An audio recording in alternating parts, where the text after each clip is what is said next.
यहाँ कोताह दस्ती में है महरूमी, यहाँ कोताह दस्ती में है महरूमी, जो ख़ुद बढ़कर उठा ले हाथ में मीना उसी का है। नाज़रीन, मैं हूँ बिस्मिल्लाह आफ्ताब आलम और आप देख रहे हैं उर्दू हिंदी नॉलेज चैनल। आइए, जो सिलसिला चल रहा था उसी में आगे बात करते हैं। ये वीडियो नंबर 141 होने वाली है। 141 नंबर की वीडियो है और सारी की सारी वीडियो ऑब्जेक्टिव मैंने आपके सामने पेश की हैं। और तमाम वीडियो बस इस पेश करने का मतलब यही है कि आपकी ज़्यादा से ज़्यादा प्रैक्टिस हो जाए। आप एग्ज़ाम को 20 से 25 जून को मान के चलिए टीजीटी का होने वाला है। आज का पहला सवाल तो ये है कि उर्दू का पहला ड्रामा इंद्र सभा के तख्लीक़कार कौन है। आसान सा सवाल है और इस तरह के सवाल जो हैं आपसे छूटने नहीं चाहिए, चूँकि ऐसे सवाल अगर आपसे ख़राब होते हैं तो आप समझ लीजिए बहुत कमज़ोर हैं। सबसे पहले बात करते हैं कि किसने लिखा है, तो याद रखिएगा ये आपका आंसर सही होगा। पहला, अमानत लखनवी ने। कब पैदा हुए? 1814 में। ये नोट कीजिएगा, 1814 में पैदा हुए। 1814 में पैदा होने के बाद में ये 1854 में इनका इंतकाल हो गया, ये भी याद रखिएगा। दूसरी बात, इनका असल नाम जो है वो आपको याद रखना होगा हर हाल में। असल नाम इनका क्या है? तो सैयद आगा हुसैन इनका असल नाम है। अमानत जो है इनका अमानत अली यहाँ लिख दिया गया है, ये याद रखिएगा, लेकिन अमानत लखनवी कहीं कहीं लिखा मिलेगा। तो इनका असल नाम जो है वो सैयद आगा है। दूसरी बात ये है कि इन्होंने दिलगीर, याद रखिए, दिलगीर नाम का भी तखल्लुस अपनी शायरी में इस्तेमाल किया है और ये ड्रामा भी शायरी में लिखा हुआ है, यानी मंजूम ड्रामा है, ये नस्र में नहीं है, तो याद ये भी रखना है। अच्छा, अमानत जो थे उन्होंने अपना तखल्लुस बदल करके उस्ताद भी रखा था। तो अब याद रखिएगा, इनका पहले दिलगीर जो है, सॉरी मैंने गलत बता दिया, दिलगीर जो है उन्होंने इनका तखल्लुस तजवीज़ किया था और बाद में इन्होंने अपना नाम तखल्लुस बदल करके उस्ताद कर लिया था। अब याद रहेगा, उम्मीद करता हूँ बात क्लियर हो गई होगी। अच्छा, इन्होंने जो ये ड्रामा लिखा है इंद्र सभा, किसकी फरमाइश पे लिखा है?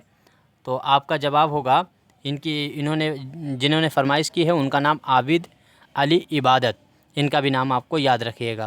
पहली बार किसकी फरमाइश पे ये शाया हुआ है? तो शेख रजब अली बेग जो थे उनकी फरमाइश पे 1854 या 55 में शाया हुआ है, ये भी याद रखिएगा। इसमें कितने गीत इस्तेमाल हुए हैं? तो 15 गीत। मेरे ख्याल से बहुत डिटेल में बताता जा रहा हूँ। 8 इसमें किरदार हैं, 4 परियों के हैं और 4 दीगर किरदार हैं। उम्मीद करता हूँ इतना काफ़ी है जितना बता दिया। अगला सवाल देखिए कि वो कौन सी सिन्फ़ सुखन है जिसमें काफ़िया का इल्तिज़ाम ज़रूरी नहीं है। तो काफ़िया ज़रूरी नहीं है किसके लिए? इनमें से कौन सी वो सिन्फ़ है? आसान सा सवाल है, उम्मीद करता हूँ सभी का सही होगा। आज़ाद नज़म का मतलब ही यही होता है कि आज़ाद नज़म वही हो सकती है जिसमें काफ़िया और तमाम चीज़ें जो हैं उससे आज़ाद हो। अच्छा, नज़म के बारे में और मोटी मोटी चीज़ें जैसे आपको मालूम होनी चाहिए। आपको याद रखना है कि इनकलाब ज़माना नज़म जो है वो किसकी लिखी हुई है? इनकलाब ज़माना, याद रखिएगा, यह जाफ़र जटली की लिखी हुई है, याद रखिएगा। उर्दू का पहला नज़म को आपको मालूम है बंदा नवाज़ गेसू ज़रा, उनका तखल्लुस याद रखिएगा, शहबाज था। और साथ साथ में चक्की नामा जो है उनकी पहली नज़म लिखी हुई उर्दू की पहली नज़म मानी जाती है। दूसरी चीज़ याद रखिएगा, नज़म का असासी मकसद सदाकत की तर्जुमानी नहीं। ये कौल है कि नज़म का असासी मकसद सदाकत की तर्जुमानी नहीं बल्कि मुसर्रत का इदराक है। तो मुसर्रत का इदराक ये कोलर्ज ने कहा था नज़म के बारे में, मुसर्रत का जो है इदराक कहा है इसको। दूसरी चीज़ याद रखिएगा, नज़्म मुअर्रा की खूबी आपको याद रखना है, पूछी जा सकती है नज़्म मुअर्रा क्या होती है? तो ऐसी नज़्म जिसमें काफ़िया और रदीफ़ की पाबंदी नहीं की जाती है, ना काफ़िया होता है ना रदीफ़ होता है, मगर बहर मुकर्रर और औज़ान मुकर्रर होते हैं, यानी मिसरे बराबर होंगे, वज़न भी बराबर होगा, लेकिन रदीफ़ और काफ़िया नहीं होगा। ये खूबी जो है वो नज़्म मुअर्रा की है। आगे देखिए, आगे बढ़ते हैं। तो मरसिया है नौसर हार, जिस पे कई बार बात कर चुके हैं। 1504 में लिखा गया, याद रखिए। 1504 में ही आगरा को सिकंदर अली लोदी ने बसाया था, ये भी याद रखिए। तो अशरफ वेवानी का लिखा हुआ ये मरसिया है, उर्दू का पहला मरसिया माना जाता है। खालिक बारी भी इन्हीं की लिखी है किताब, वो भी याद रखिएगा। अजीज़ अहमद का नावल अब आपको बताना है इनमें से कौन सा है। उम्मीद करता हूँ आपको मालूम ही होगा। ये आसान सा सवाल है। ये देखिए, इंसान मर गया रामानंद सागर का लिखा हुआ हिंदुस्तान पाकिस्तान के बंटवारे पे। टेढ़ी लकीर इसमें चुगताई का है, ये भी आपको पता ही है। जब खेत कृष्ण चंद्र, यहाँ पे आपका आंसर सही होगा गुरेज। किसका है? अजीज़ अहमद का है। गुरेज नाम की नज़म किसकी लिखी हुई है? तो साहिल लुधियानवी की नज़म का नाम गुरेज है। गुरेज नाम का ड्रामा किसने लिखा है? तो मोहम्मद हसन ने लिखा है ड्रामा, ये भी याद रखिएगा। गुरेज जो है वो दूसरा जुज़ होता है कसीदे का, ये भी याद रखिए। तो गुरेज के बारे में ये 4 चीज़ें मोटी मोटी। नज़म पूछी जाती है तो साहिल लुधियानवी, ड्रामा मोहम्मद हसन, और साथ साथ में अगर नावल पूछा जाता है तो अजीज़ अहमद, और जुज़ पूछा जाता है तो कसीदे का दूसरा हिस्सा। अगला सवाल देखिए, अमन के मौजू पर लिखी गई मसनबी अमन नामा किस शायर की तख्लीक है? उम्मीद करता हूँ ये एक आसान सा सवाल है और इस तरह के सवाल आपसे गलत नहीं होने चाहिए। तो अमन नामा किसकी लिखी हुई नज़म है? यह आपको जब मसनबी है तो ये किस, आपका जवाब इसमें क्या होगा? सभी का सही होना चाहिए, आसान सा सवाल है। आपका सही होगा जानिसार अख्तर। जानिसार अख्तर के बारे में याद रखिएगा। जानिसार अख्तर का इंतकाल जो है वो 1978 में हुआ है, ये भी आपको याद रखना है। इसी में इंतकाल जो है 78 में खलीलुर रहमान आज़मी का भी हुआ है, ये भी याद रखिएगा। आगे देखिए, जो है मसनबी सहरुल बयान में के शायर मीर हसन के वालिद का नाम क्या है? मीर हसन के बारे में हमने कई बार बात की है और मैं इस पे कहता रहता हूँ कि मीर हसन को खूब अच्छे से तैयार कीजिएगा, क्योंकि मीर हसन से सवाल खूब बनने वाले हैं। उम्मीद करता हूँ सभी के आंसर सही होना चाहिए। तो मीर हसन के बारे में क्या है, मोटी मोटी चीज़ें जो है आपको मालूम होनी चाहिए। जैसे मीर हसन के बारे, पहली बात तो पैदाइश आपको पता है 1737 में हुई है, ये भी याद रखिएगा, 1737।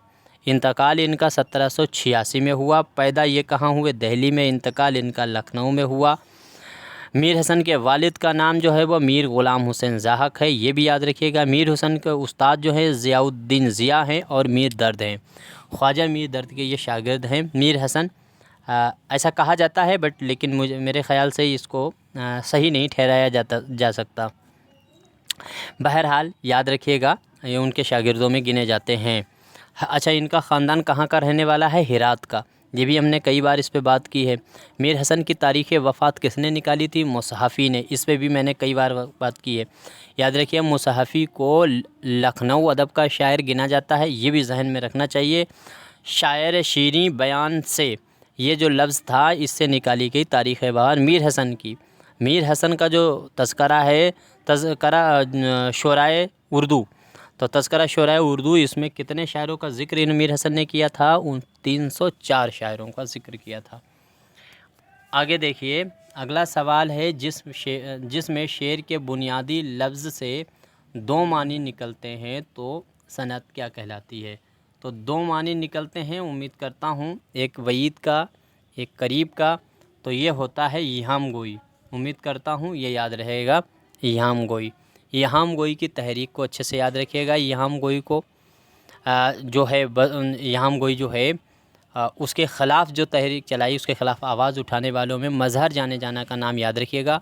और हातिम पहले ऐसे शायर थे जो पहले इहाम गोई में थे, फिर दीवान ज़्यादा उन्होंने फिर से एक दीवान लिखा था जिसमें उन्होंने इहाम गोई का इस्तेमाल नहीं किया और वो इहाम गोई से अलग हो गए थे।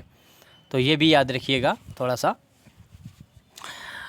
तो अब आगे देखिए, शाकिर नाज़ी वगैरह जो हैं, शाह मुबारक आबरू हैं, ये इहाम गोई के शायरों में गिने जाते हैं। आगे देखो, शोर सैनी प्राकृत के किस इलाके पर परवान चढ़ी? तो जो है शोर सैनी का इलाका क्या है? ये इलाका जो है वो दिल्ली से लेकर के मथुरा के बीच और मथुरा से लेकर के भरतपुर से जयपुर तक के जो इलाका है वो है शोर सैनी का। तो मथुरा याद रखिएगा, इसमें ख़ास तौर से मथुरा का इलाका आपको याद रखना है। तो शोर सैनी प्राकृत यहीं हुई। बाद में ब्रज भाषा का ये क्षेत्र रहा है, क्योंकि कृष्ण जी की जो भक्ति हुई है वो ब्रज के ही भाषा में की गई है। और ब्रज काहे से निकली है? तो शोर सैनी से प्राकृत, प्राकृत से ब्रज। अगला देखिए, तिस्ना व रंगीनी बयानी नसरी इबारत की किस दबिस्तान की नुमाइंदगी करती है? तो इसमें उम्मीद करता हूँ सभी का आंसर सही होना चाहिए। तो रंगीन बयानी तो आपको मालूम ही है, ये एक दिल्ली वालों का वो लखनऊ वालों का ख़याल था। और भी चीज़ें याद रखिएगा, जैसे फूहड़ अल्फाज़ों का इस्तेमाल इन्होंने किया है, अमूमन मुश्किल भी अल्फाज़ों का इस्तेमाल किया है लखनऊ वालों ने। औरतों की तमाम खूबसूरती और उसके ज़ेवरात पे बात, जुल्फ़ों पे, गालों पे, ओठों पे, ये तमाम तरह की जो शायरी के मौजू हैं वो यहीं हैं लखनऊ। और तवील नज़में गज़लें लिखने का भी काम लखनऊ ने किया। इसके बरक्स इसका उल्टा काम जो है वो दिल्ली है, दिल्ली के दबिस्तान के शोरा ने किया है। बेदी का मजमुआ है 7 खेल किस सिन्फ से ताल्लुक़ रखता है? उम्मीद करता हूँ सभी का आंसर सही होना चाहिए। बिल्कुल आसान सा सवाल है। ये वही रोज़ रोज़ के कैरेक्टर पलट कर के आपके सामने आते रहते हैं, उसके बावजूद अगर गलत होता है तो बहुत गलत बात है। बेदी के बारे में कई चीज़ें हम पहले भी आपके सामने रख चुके हैं, फिर भी थोड़ा सा जान लीजिएगा बेदी के बारे में। तो ये पहली बात तो यही, पहला इसका जवाब दीजिए, क्या होगा इसका जवाब? उम्मीद करता हूँ सभी का आंसर सही होगा। ये ड्रामों का मजमुआ है, ये आपको याद रखना होगा। आगे देखिए, ख़ास चीज़ों में जैसे बेदी के बारे में 1500 में पैदा हुए, 1915 में पैदा हुए, 1984 में इंतकाल हुआ मुंबई में, ये तो आपको मालूम ही होगा। एक चादर मैली सी जो है अंग्रेज़ी तर्जुमा किया गया है किस नाम से? खुशवंत सिंह ने किया था एक चादर मैली सी का तर्जुमा अंग्रेज़ी में टक दिस वुमेन के नाम से एक चादर मैली सी का तर्जुमा किया गया था, ये भी याद रखिएगा। बेदी का एक लिखा हुआ अफसाना है तुलादान, तो तुलादान जो है वो बच्चों की नफ्सियात पर लिखे हुआ अफसाना है, ये भी याद रखिएगा। मोटी चीज़ें जो हैं वो याद रहनी चाहिए। कोख जली इनका बहुत मशहूर अफसानवी मजमुआ है, लेकिन उसमें कितने अफसाने ये पूछे जा सकते हैं? 13 अफसाने हैं। इन्होंने 6 फिल्मों में काम किया था बेदी ने, ये भी याद रखिएगा। खैर ये पूछना मुश्किल है लेकिन फिर भी याद रखिएगा। अच्छा, एक चादर मैली सी इनका इम्पोर्टेंट है, उस पर बात कर लेते हैं। एक चादर मैली सी कितने हिस्सों पे है? 11 हिस्सों पे। ये शाया कहाँ से हुआ? तो मकतूबा जामिया से 1962 में ये शाया हुआ है। कितने सफ़ात पर मुश्तमिल है? पहली बात ये नावल कहा जाता है, लेकिन अगर ऑप्शन में नॉवलेट दिया गया हो तो नॉवलेट ही लगाना, ये नॉवलेट है। 150 सफ़ात पर यह लिखा गया है।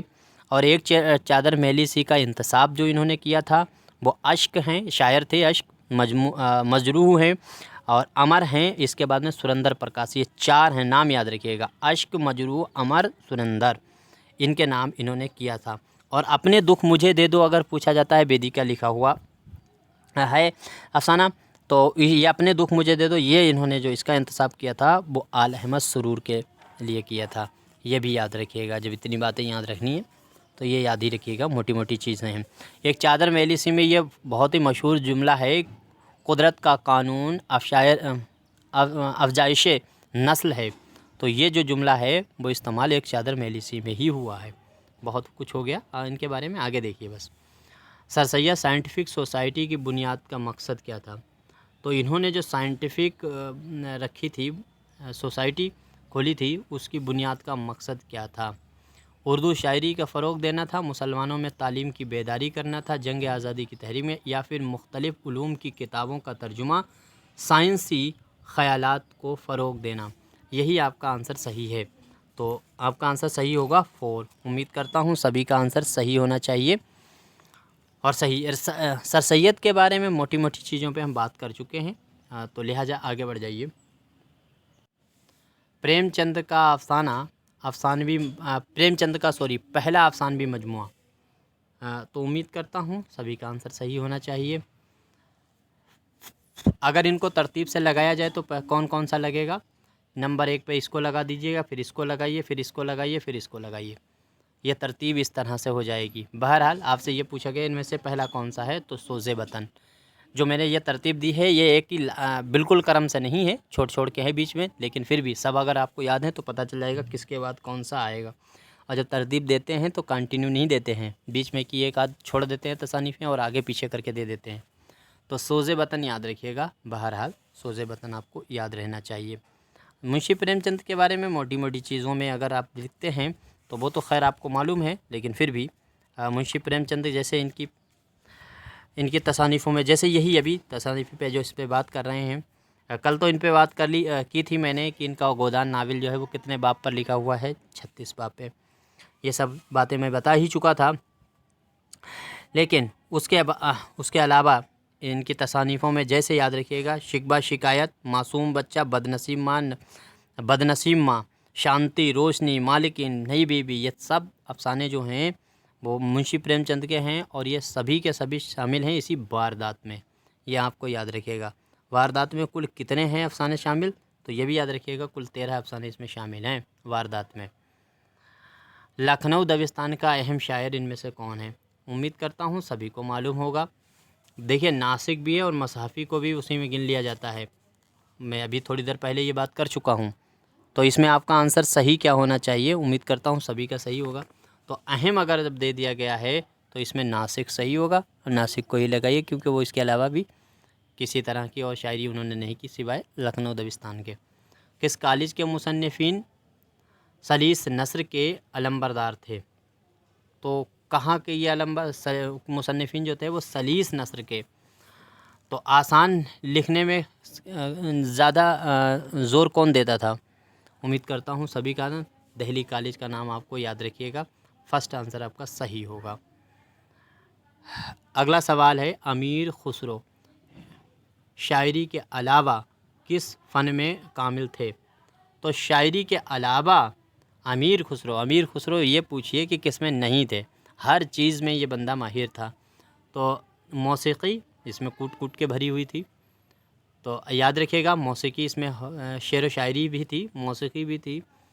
और ये नजूम और ये तो नहीं था, इनमें से कोई ये गलत हो जाएगा। मौसीकी याद रखिए, इन्होंने गिटार है और इसके बाद में जो बीन होता है वो और तबला, इन तमाम जो इंस्ट्रूमेंट होते हैं बजाने के, उनका आविष्कार भी किया है।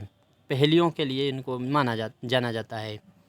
ये इम्पोर्टेंट सवाल है, इसको नोट ज़रूर कीजिएगा। सवाल क्या है, उर्दू शायरी में आज़ाद नज़्म का बानी किसे कहा जाता है?